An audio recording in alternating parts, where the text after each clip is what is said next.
Hey YouTube, what's up? Welcome to a new video. Today's video is going to be a little bit of a different one for my channel. I wanted to make a video about budgeting and saving. I've done a bunch of traveling in the past few years and I am a freelance worker, so I don't get paid vacation. People ask me how I'm able to afford to travel so frequently for so long.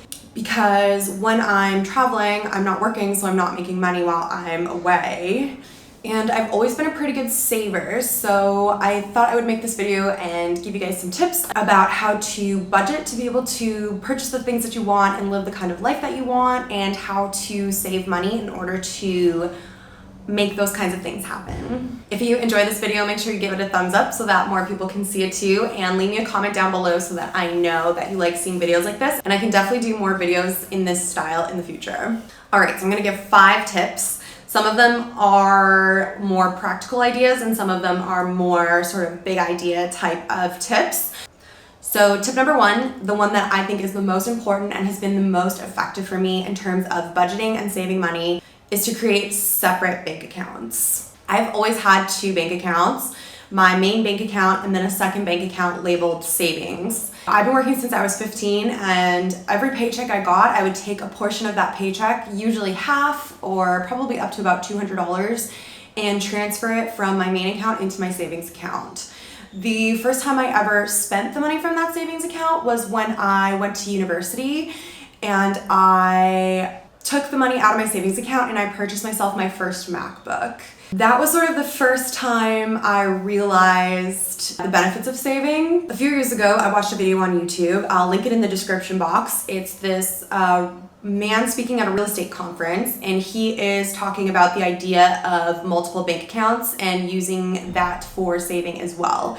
And I found the information in that video really helpful. I was already sort of doing it with my 2 separate accounts, but he made me realize that I needed to open up a few more. One thing that I mentioned before we go any further is that this method of saving really only works if you don't have any debt. So I had a lot of credit card debt when I was in my early 20s.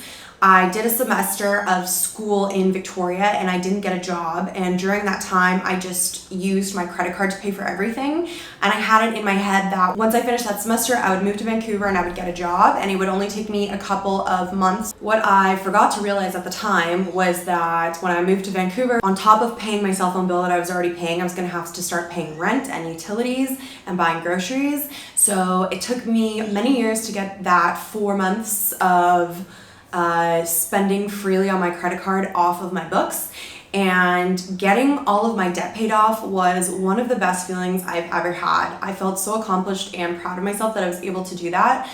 And it's really important to pay off your debt first before you do anything else because of interest. If you have any kind of lingering debt, every single month you're paying interest on that debt. There's no point in saving to do other things when you are paying interest on debt that is owed. So the first thing, if you do have debt, that you want to do is just start putting as much money as you can every month towards that debt to get it paid off so that you can then start saving to do the things that you want to do. I can make another video about debt reduction and paying off debt. If anybody is interested in that, just leave me a comment down below so that I know. Okay, so back to the bank accounts. I sat down and I figured out that there were certain things that I wanted to save money for and certain things that I wanted to have money put aside for. The way my bank accounts are split up, I have 5 of them, is I have my main account, which is personal spending. So all of my money goes into my personal spending account, and then I split it up from there. So besides personal spending, I have a future trip savings account, I have a business expenses account, I have a for taxes account, and I have my tax-free savings account. So my tax-free savings account is my long-term savings account. That is my account for future savings, whether that be buying a house, retirement, any of that kind of thing. It's my long-term savings account, so I don't touch any money in that account ever. Once money goes into that account, it's not my money anymore. I cannot access it. I mean, I could access it, but I tell myself I can't access it. Once it goes in there, it's not coming back out. So the way this works is every time I get a paycheck, it goes into my personal spending account.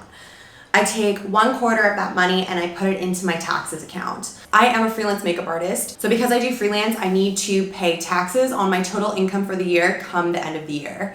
I don't want tax season to come around, me to get a $3,000 tax bill and not have any money to put towards it. So every single time I get paid, I take 1/4 of my pay and I put it into my taxes account. I take the HST from that job and I put it into that account as well.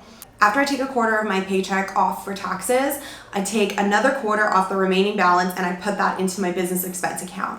So business expenses are for just that, any business expenses. So if I need to buy new makeup for my kit, travel, so if I'm traveling with Uber to get to a job, really anything that is classed as a business expense comes out of my business expense account.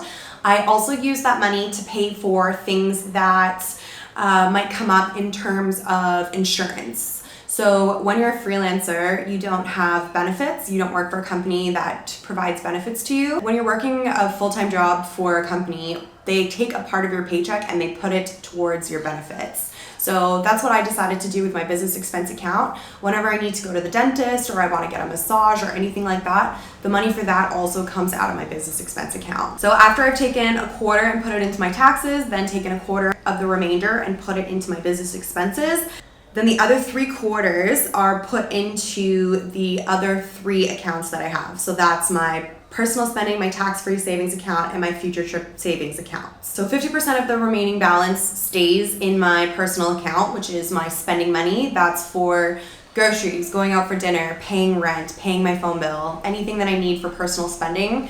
That's what that money is for.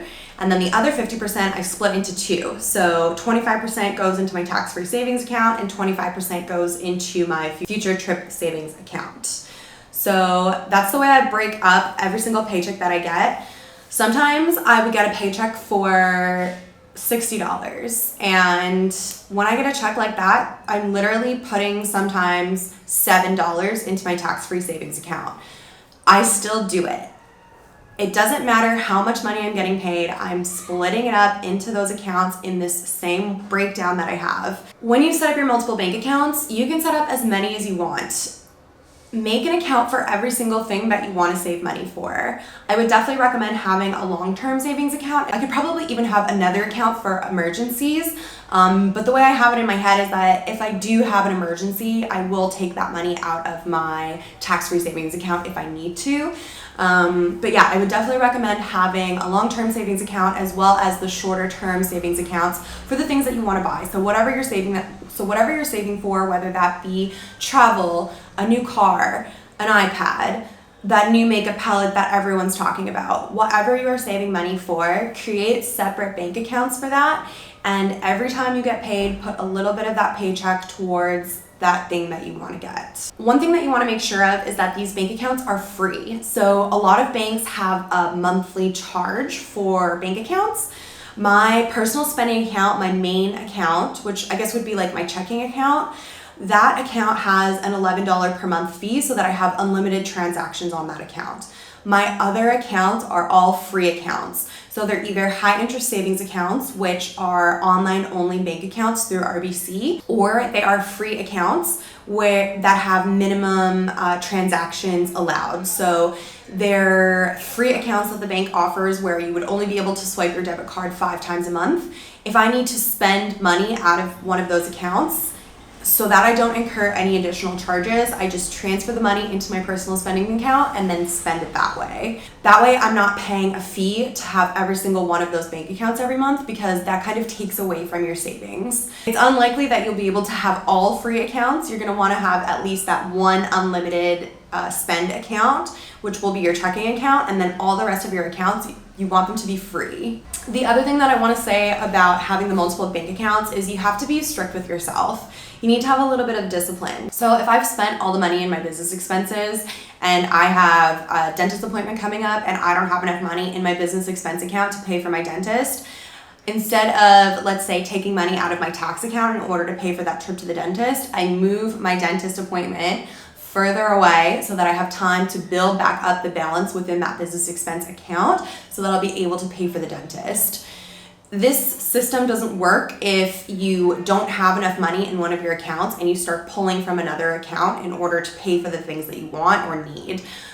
The only way that this system works is if you actually use the accounts the way that you mean to use them and the way that you've allotted that money for. I would say there's a little bit of flexibility when you're first moving the money around. So every once in a while, I will get paid, and I know that if I split up my money into all of my accounts, I'm not gonna say I have enough money to pay my rent. So instead, what I'll do is I'll make sure I have that minimum balance to pay my rent in my personal spending account. And then whatever I have left over, I'll split up into my other accounts. So before the money goes into the account, I plan ahead. I make sure I have enough money for the things that I need to spend money on. And I try to keep it to a minimum in terms of doing it that way. But once the money goes into those separate accounts, I only spend that money on the things that it's meant for.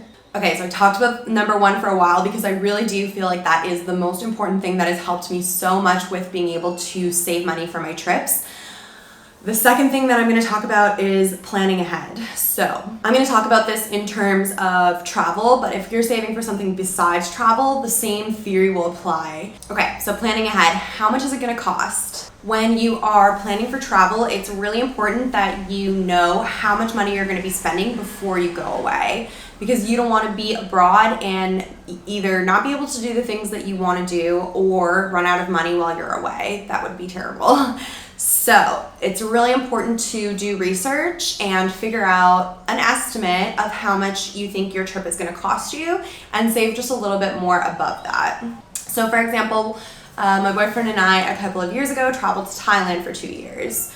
So we watched a ton of YouTube videos, read a lot of blogs, looked online at apartment listings, and we figured out how much an apartment was going to cost us. Through all of this research, we realized how much things like electricity was going to cost, how much it would cost to have someone come in and clean our apartment, how much it was going to cost to rent a motorbike, how much food was going to cost. Once we did all of this research, we came up with a number. We needed to have, I can't even remember how much it was. I think we decided on $3,000 each in order to go away to Thailand for 2 months. That included the cost of our flights, the cost of our living, and everything that we were going to buy while we were there. After you figure out how much it's going to cost you to do your trip, you need to figure out how long it's going to take you to save that much money. So let's say you make $2,000 every paycheck, so $4,000 a month, and you need to save $3,000 by a certain date.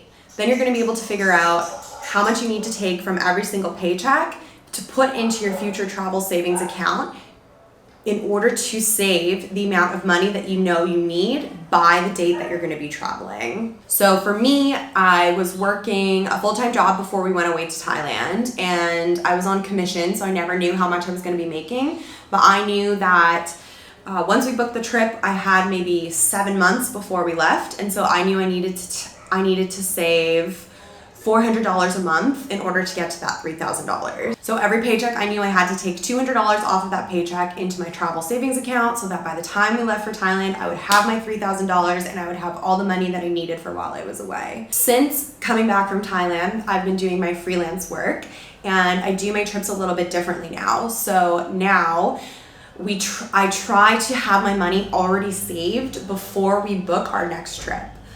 It hasn't always worked out that way, but for the most part, I try to have a good amount of my money saved before we actually book the trip. That way, there's no pressure. If I'm not working enough, I'm not getting enough jobs before we leave, I don't feel stressed out. This trip that we're on right now, we actually booked while we were on our last trip, so that was a little bit of a different circumstance. I was having to save a little bit more tightly and be a little bit more strict with myself, which I'm going to talk about in some points coming up. But yeah, plan ahead, know how much things are going to cost while you're away, and figure out how much you need to save in what amount of time so that you're able to plan accordingly for your travels. Tip number 3, live within your means. This is something that I learned from my mom when I was very young. I lived in a really well-off neighborhood when I was growing up, and My friends had a lot of things that I wanted. They wore a lot of brands that I wish that I could have had, like they had designer purses, all those kinds of things. My family wasn't that well off, and my mom used to always tell me we have to live within our means. I've taken that into my adulthood, and this is something that I see a lot of my friends and a lot of people around me not really doing. I think that this really impacts people not being able to pay off their debt, because they're spending more money than they have, and they don't have any money left over to pay down their debt. And as they incur interest, their debt just grows and grows, and they really struggle to get it paid down. And the same applies for when you're saving. You're not going to be able to save any money if you're spending all your money on things that you can't afford.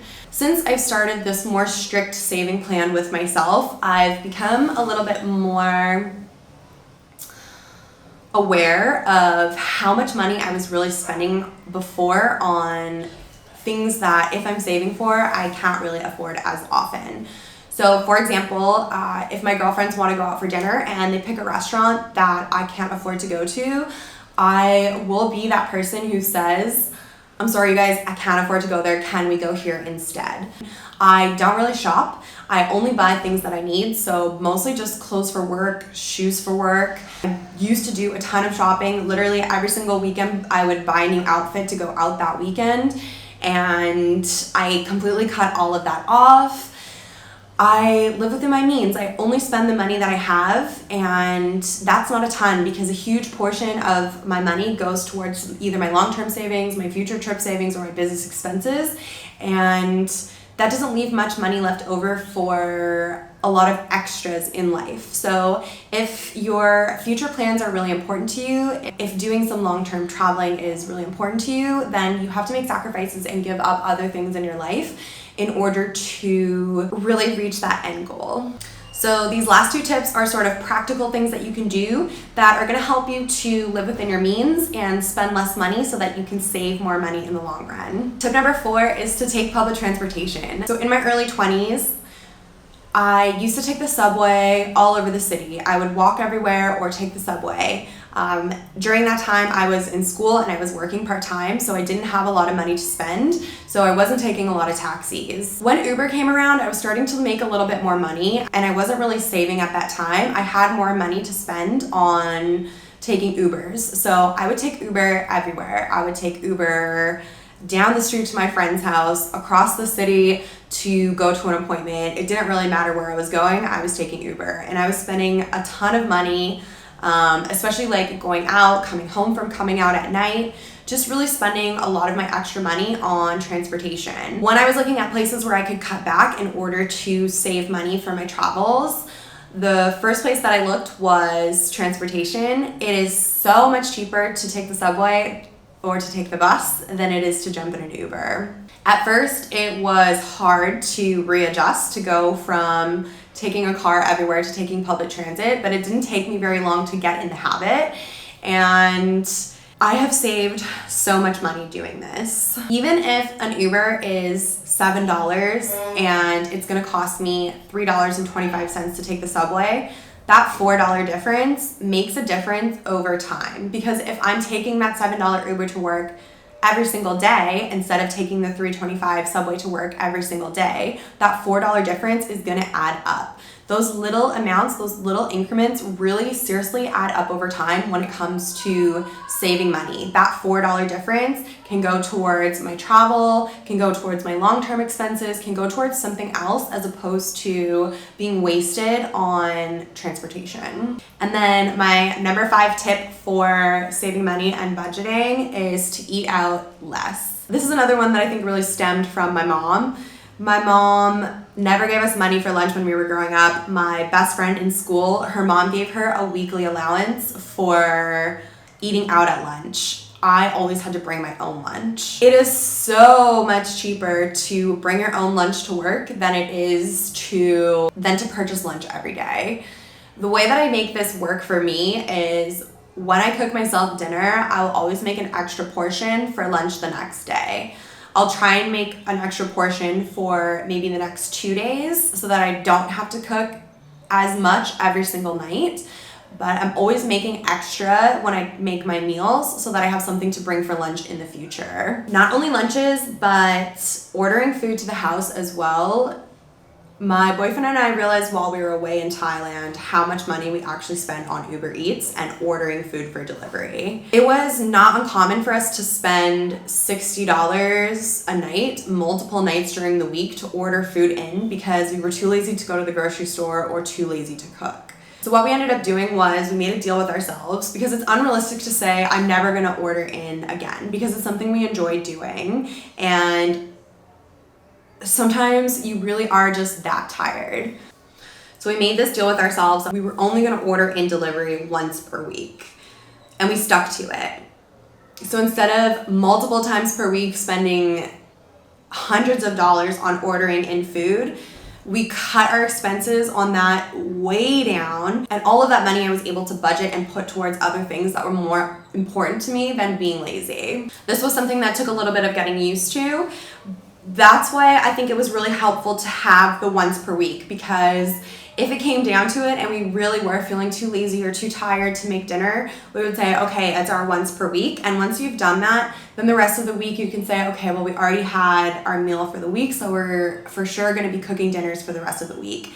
And then you have something to look forward to the next week. So these were sort of my top 5 budgeting and saving tips.